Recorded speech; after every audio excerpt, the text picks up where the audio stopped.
Xo'p, assalomu alaykum o'rtoqlar.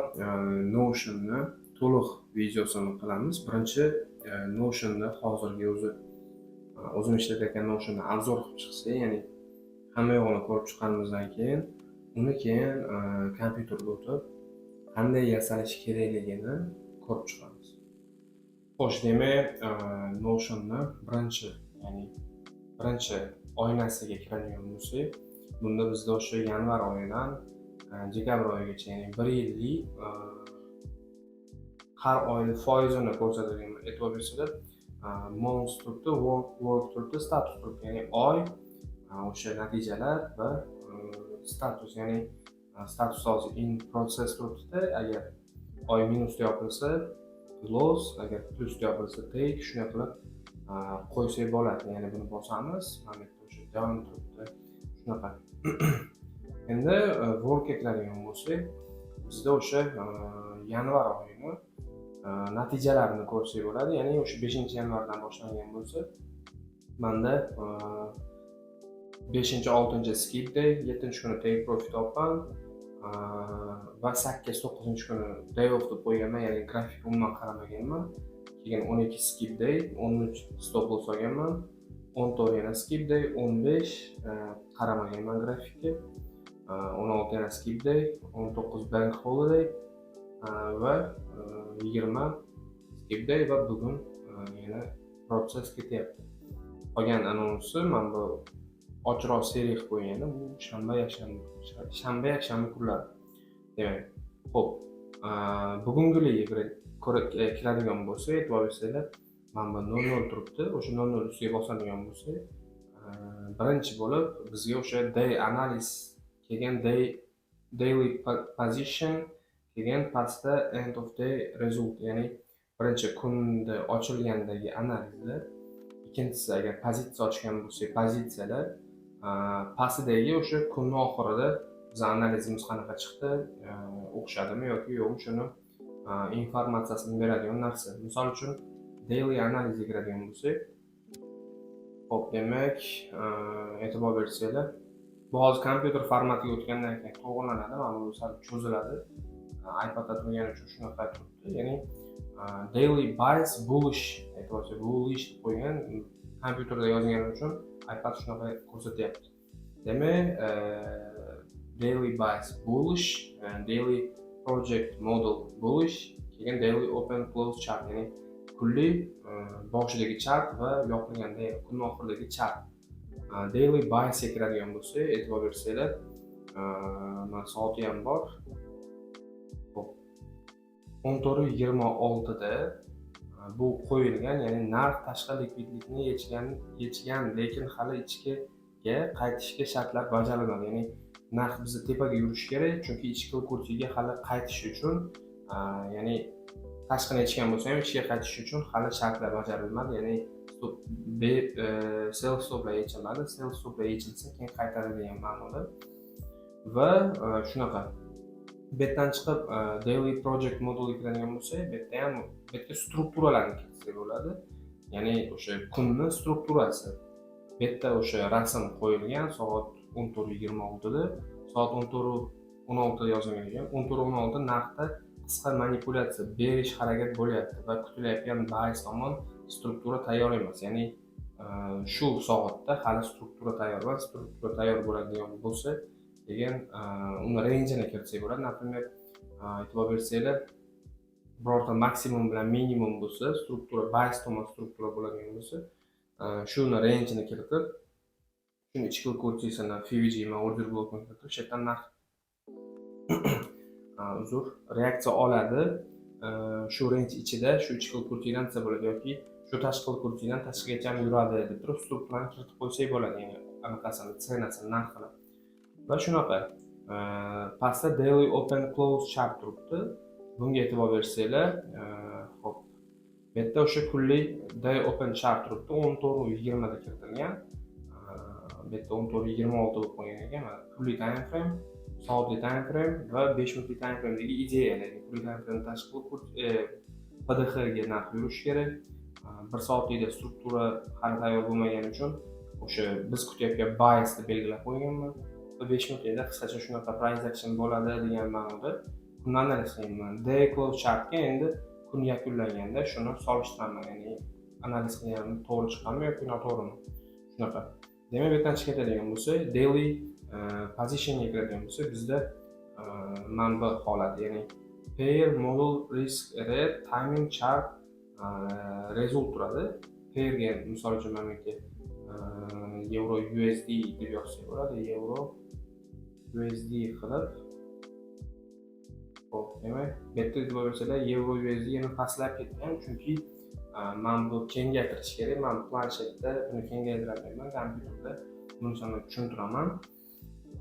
Modelga, например, market maker buy model qilib mana qilib yozsak bo'ladi. Buni mana buni sursak, bu uzunchoq bo'ladi. Shunaqa riski 1%, timing chartga mana bu yerga kirib, degan o'sha pozitsiya ochilgandagi va yopilgandagi chartda kirsak bo'ladi. Plus belgisini bosamiz. Masalan, rasm qo'yish chiqadi. Galereyani kiritib, например, shunaqa qilib kiritib qo'ysak bo'ladi qisqacha. Xo'p, demak, kelgan pastiga rezultatini tashlaymiz, bu yoq qilamizda, shunaqa. Pastda end of day result keladigan bo'lsa, bu yerga biz kutib oladigan narsa final buys. Degan final daily model, ya'ni o'sha final buys qanaqa chiqdi degan ichkariga kirib mana bu yerga yozsak bo'ladi, nimaga unaqa chiqqanini hammasini yozib chiqsak bo'ladi. Keyin final daily modelga o'sha kunlik struktura qanaqa bo'ldi, o'sha biz kutayotgan struktura bo'ldimi yoki analizimiz o'xshamadimi degan ma'noda. Shunaqa gaplar va kun oxirida betlardan chiqib ketamiz. Mana bu yerga stop bo'lgan bo'lsa, stop, take bo'lgan bo'lsa, demak, mana bu yerga 3 turib 0 turib xo'sh protsent qilib qo'ysak bo'ladi. Mana qilib. Yani bizga 3% plus bo'ladi. Pastiga mana in process ekranimizda mana yerga take deb qo'ysak, ikonkasini emojidan pastroqqa tushirsak, mana yerda galочка bor. Galочкani qilib qo'yamiz va qarasizlarki shunaqa bo'ladi. Ya'ni tepada mana o'zimni balansim bor, mana yerda 100 million account balansi, mana keyin o'zgartirish qilib qo'yaman. Mana keyin yana 3% tek olgan bo'lsa, ya'ni 1% ga 3% qo'shadigan bo'lsa 4% bo'ladi. 4% deb hamma qilib kiritib qo'ysam bo'ladi. Shunday qilib keyin fevralda ochaman. Fevralga keyin yana boshqatdan yasab chiqaman shu narsalarni.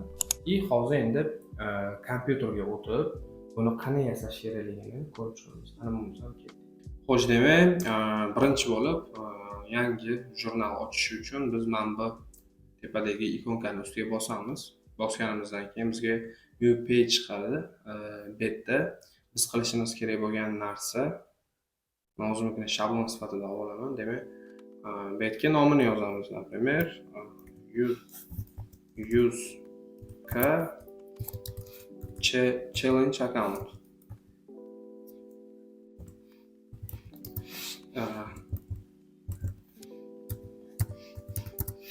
Challenge account.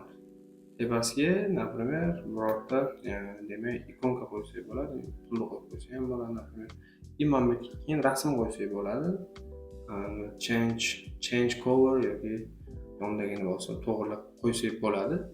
Va 100 challenge account dashboard sifatida bo'ldi, rasm qo'ydik, ikonka qo'ydik. Endi pastga mishkani bitta bosadigan bo'lsak, mana shu yerga keyin bizga o'sha plus belgisini bosamiz. Pastga tushadigan bo'lsak, bizda o'sha mana bu yerda table view chiqadi va mana bu yerga bitta ustiga bosib tekstni mana bu yerga suramiz. Surganimizdan keyin mana bu yerga keyin status qo'yadigan bo'lsak, bo'ldi, ketdi. Demak, endi mana boya ko'rganimiz hammasi qo'lda yasaganman, akalar. Prям har bittasini har kunni qo'lda kiritib boraman. Ana qanaqadir bu shablon bu o'zidan o'zi ishlab ketadigan emas. Kimlardir shu programmistlar orqali qilgan, ya'ni bittasini kiritsa, keyin ertasi kuni ham tayyor turadi. Bunga u просто yozib ketaveradi, lekin bizda unaqa emas. Bizda qo'lda qilinadi, chunki qanaqadir koder yoki programmer masalan. Demak shunaqa. Demak, mana bu yerga keyin bitta-bitta yozib chiqamiz, ya'ni bu oylar, demak 6 ta qilib turamiz hozircha. Hop, 4, 5, 6 bo'lsa, demak mana bu yerga endi yanvar. Pastga fevral. Keyin hop, mart. Fevraldan keyin qaysi oyga yashaysiz bo'ldi? Mart. Keyin aprel. Keyin may. Keyin hop, iyun. Shunaqa. Bitta oshiqcha ekan. Demak shunaqa. Ya'ni biz 6 ta oyda kiritdik. Endi buni mana bu yerdan bosib kichraytirsak bo'ladi. Voy, haligina gaplashdik-yu, mana bu yerdan kichraytiramiz deganman, u yo'q yozdim. Keyin bu yerga oy deb yozib qo'yamizda, ikonkasiga kiradigan bo'lsa, mana bu data bor. O'shani ikonkasiga kiritib qo'yamiz. Mana bu yerga men work deb qo'yganman. Ya'ni hozir ko'rsataman. Mana bu work bo'ladigan bo'lsa, buni ham kichraytirsak bo'ladi. Adashib qoldim. Albatta, bosish juda qiyin bo'ladimi? Xo'p, demak, keyin men buni ham qilib surib qo'ysak bo'ladi. Ya'ni endi mana bu yerga deylik, o'sha oyda biz 3% yopgan bo'lsak, mana bunaqa qilib 3% qilib qo'ysak bo'ladi. Keyin mana bu statusni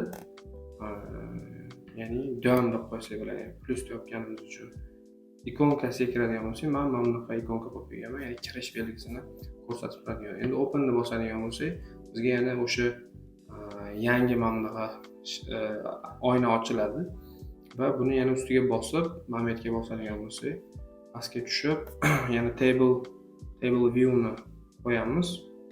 Table view ni qo'yadigan bo'lsak, keyin table view ni nastroykasiga kirib, bu yerga layout deb bosadigan bo'lsak, kalendar sifatida ochamiz table view ni. Va endi pastga tushasizlar. Pastga tushsanglar, o'zi kalendar chislolarini ko'rsatib ketadi. Hozir deylik 21 bo'lsa, 21 ni ustiga bosib, mana bu yerga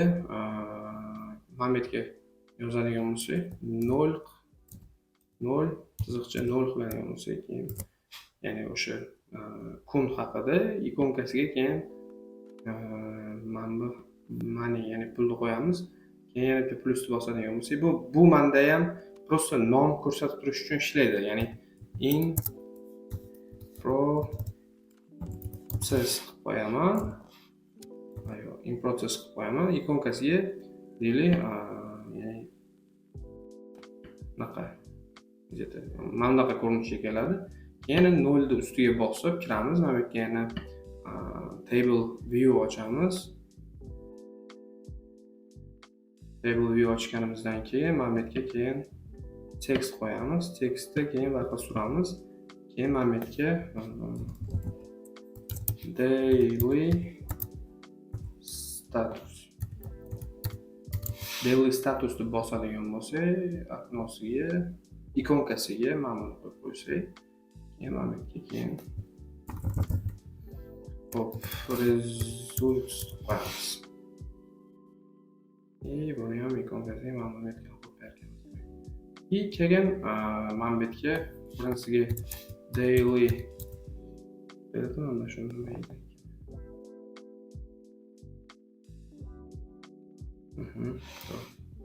Daily analysis.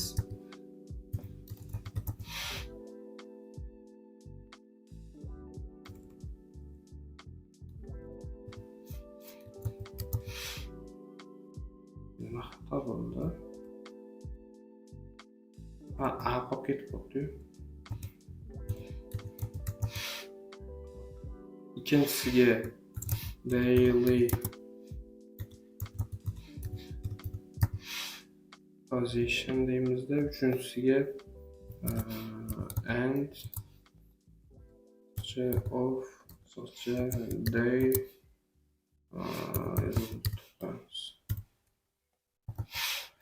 Xo'p, demak mana shunaqa bo'ldi. Endi men buni kichraytirib turib, bo'ladi. Keyin yana open ni bosadigan bo'lsak, yana boshqa bitta okno, mana bu yerda, ya'ni birinchisi kunlik analiz, ikkinchisi kunlik pozitsiya, uchinchisi kunning oxiridagi o'sha kun haqida fikr. Birinchisiga kiradigan bo'lsa, yangi okno ochiladi. Buni ham katta qilib ochib olamizda. Keyin ustiga bosamiz. Keyin mana bundoq qilib turib, yana table view ni ochamiz. Table view ochilsa, text qilamizda. Xo'p. Endi mana buni yana text bloqqa suramiz. Mana uni yana qaydlar deb qo'ysak, ikkinchisiga rezultat deb qo'yamiz. Ikonkasini o'zlaringiz bilasizlar, mana bu ikonkani ustiga bosib, ikonkaga kirsa, shuncha ikonka bor, shuni qo'ysanglar bo'ladi bemalol. Mana bu yerda emoji ham bor, hozir menda nimadan ochilmayapti bu. Xo'p, endi bunisiga daily buys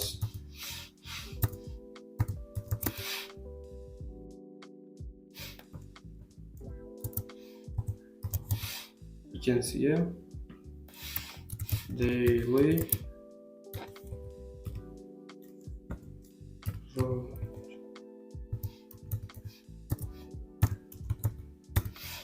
model qo'ysak, uchinchisiga daily open close chart deb qo'ysak bo'ladi. Например. Keyin daily buysga kirib, buysga o'sha boyaman anaqalarim yozganim esinglardami? Men bullish deb yozgan edim, chunki bugungi kundan kelib chiqib bullish deb yozib, keyin mana bu yerga yuqoriga qarab turgan ikonkani qo'yib, keyin mana buni ozgina kichraytirsakda, mana bu yergacha. Keyin ichkariga kirib, mana bu yerga rasm hozir pastga tushgan chartda ko'rsatmoqchi, bu yerdan ko'rsatib ketaveraman. Men plusni bosib turib, pastga tushadigan bo'lsa, bu yerda image turadi. O'shuni ustiga faylni ustiga bosadigan bo'lsa, mana bu yerga biz xohlagan anonimizni, faylimizni chiqarib beradi.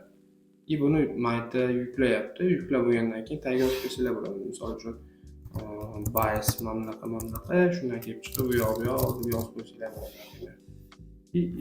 Bo'lib chiqibdi. Bunaqa ikkita barmoqda ekan bunda demak. Xo'p, daily project modulga kirib turib, keyin yerga buni ham например yozsa bo'ladi, ya'ni bullish deb yozib, ikonkasini qo'yib, boya meni yozganim esinglardami? Mana uzunchoq bullish bo'lib bunaqa uzun bo'lib ketgan edi.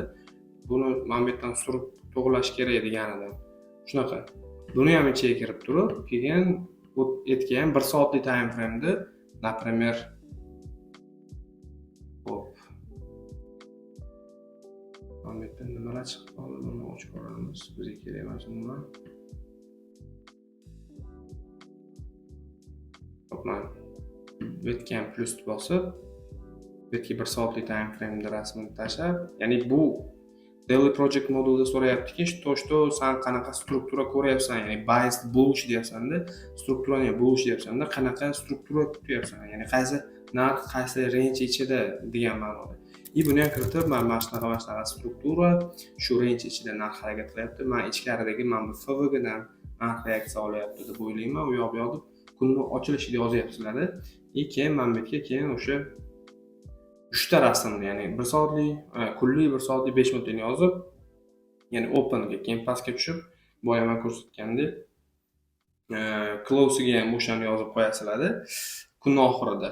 Keyin mana bu ikonkasiga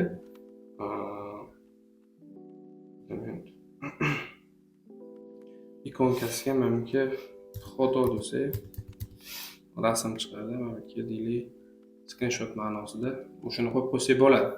Bu yerdan ham chiqib ketamiz, demak, mana demak, endi bo'lmasa ichga ketib, yana qaytib kiradigan bo'lsak, daily analiz bo'ldi. Endi daily positionga kirib turib, bu yerga ham yana o'sha biling, men buni pastdan bosib bo'lmas ekanda. O'chiramiz. Pastdan bosish kerak ekan. Men buni ustiga bosib, keyin yana table table view ni ustiga bosib, keyin bu yerdan yana mana bu yerga tekst qo'shib, tekstni surib, mana bundoq qilib, mana buni sal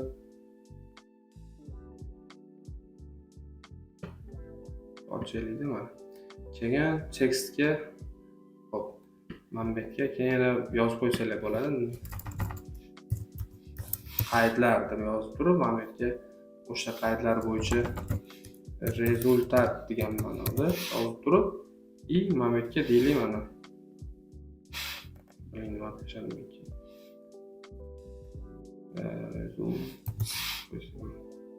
Mana bu yerga deylik pair, ya'ni para bu euro USD. İkincisiga tushib turib, ikkinchisi bu model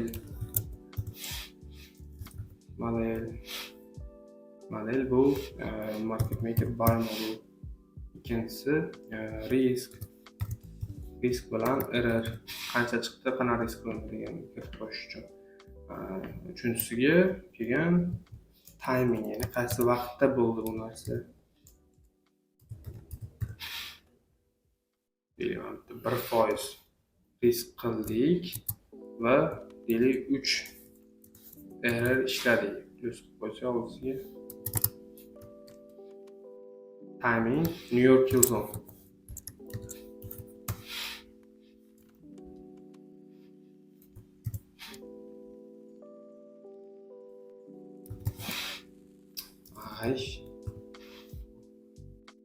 Pastda endi char deb qo'ysak bo'ladi. Mana bu bo'limga chart qo'yib, yana ochib, pozitsiyani boshidagi oxiridagi chartni kiritib qo'ysa bo'ladi bunga. Keyin pastga tushib turib, keyin menga result qo'ysa bo'ladi. Rezultat nima bo'ldi? Take bo'lgan bo'lsa, take deb yozib qo'yamiz. Xo'p, shunaqa gaplar mana bu ikonkalariga o'zingizga xohlagan ikonkalarni kiritib qo'ysanglar bo'ladi. Masalan, paraga cash deb yozadigan bo'lsak,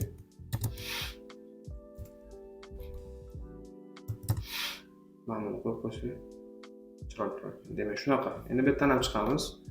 Keyin end of the result ga kiramizda, bu yerga например nima deb yozsak bo'ladi? Например deyman. Bu yerdan chiqib o'zimnikini bitta ko'raman. Hop, menda final buys, final daily model turibdi. Hop, yana table view ga kirib turib, mana bu yerga text deb turib, tepaga yana yozasizlar. Qaydlar. Bunisiga rezultat. Bunisiga final buys, final model. To'g'ri chiqqan bo'lsa bo'sh deb turib plus qo'yib qo'ysalar, analiz o'xshadi degan ma'noda. Pastga ichiga kirib yana yozsalar ham bo'ladi. Istagan narsalarni mana bu yerdan open deb bosib turib, keyin mana bu yerda nimagadir bosilmayapti. Bosilish kerak. Mana shu men pastga mana bu yerga men o'sha daily comment deb qo'yganman, ya'ni hali plus belgisini bosib kirayotgan joyimizga. Mana sal past bosib. Plus shunaqa. Keyin yana yozib qo'yasizlar. Misol uchun daily comment mana bu yerga kun haqida fikr, chunki bu kunning oxiridagi, ya'ni final bo'lgan narsalar. Va shunaqa tartibda keyin yangi kunga yana plus bosib, ya'ni boshqatdan yasab ketaverasizlar. Shunaqa qisqacha men Notion'da professional emasman, lekin qo'ldan kelgancha o'zimga shunaqa tartib qoidali qilib olganman. Shu qoida bo'yicha ishlayman. Shunaqa gaplar. Kuninglar yaxshi o'tsin, tuninglar bo'lsa tuninglar yaxshi o'tsin, charchamanglar. Hammaga omad, yaxshi treytlar, yaxshi savdolar tilab qolaman. Salom.